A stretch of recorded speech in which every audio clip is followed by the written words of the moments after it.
we need you guys to wake up. Really, we need you to wake up and let these kids know how valuable they are. Never did I ever think that I would go into a school and I was mandated to do talks on suicide. We're getting so many complaints of kids this age, talking about they don't want to live. I did a talk the other day, and I told this young man that I love you, bro, I love you. He said, you don't love me. How you know me? How you love me? You don't even know me. If I saw you in the street, I wouldn't even speak to you because of what you are. I said, really? There's something has to be going on inside that young man.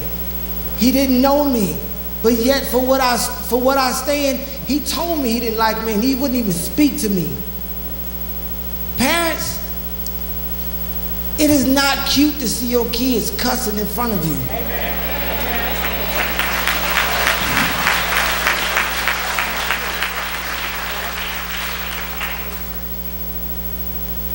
I have 5 kids. I wish, and one of them would even buck their eyes at me now. Fathers, wake up. We're not lions. We're not to be taken care of. We're the 3 P's in our house: the protector, the provider, and the priest in our own homes first. Because it seems as though we're losing. Kids are telling us that they don't want to come to church and we're listening. What? That is not to be. And I know there's nobody in here, but tell it to somebody else. Another young man told me he was 10 years old last week. And I said, raise your hand, show of hands who have cell phones in here. Every hand went up except one.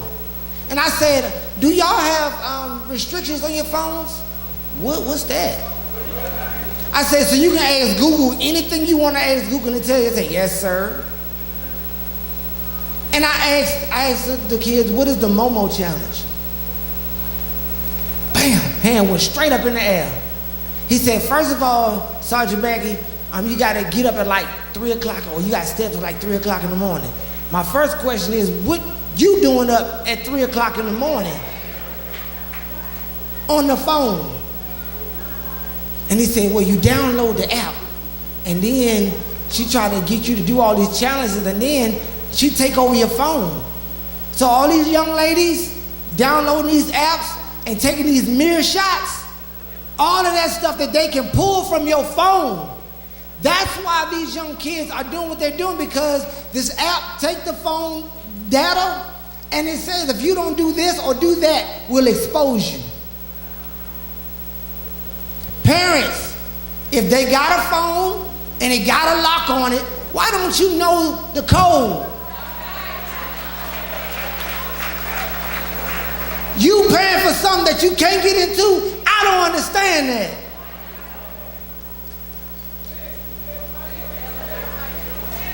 I'm sorry, Pastor. I'm just kind of full. And in the streets, Pastor, we come in this church every single day and we sit in the front pews, and then we go out here and we don't practice nothing that we're told. You get up here every Sunday and preach to that vein come out your head, and we go back in the street and act like we ain't heard nothing. No, I'm not perfect. I'm not talking down to anybody in here. I'm talking to y'all, because this love that we share, it hurts out here going seeing these kids under these sheets week after week after week. And every time I go to a scene, there's somebody there that I know. And yes, it hurts. Yes, my 5 kids, they're doing okay and I'm proud, but it ain't about just me and my house.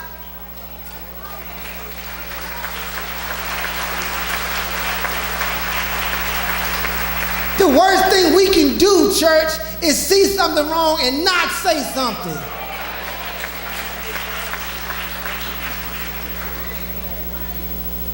Love your kids.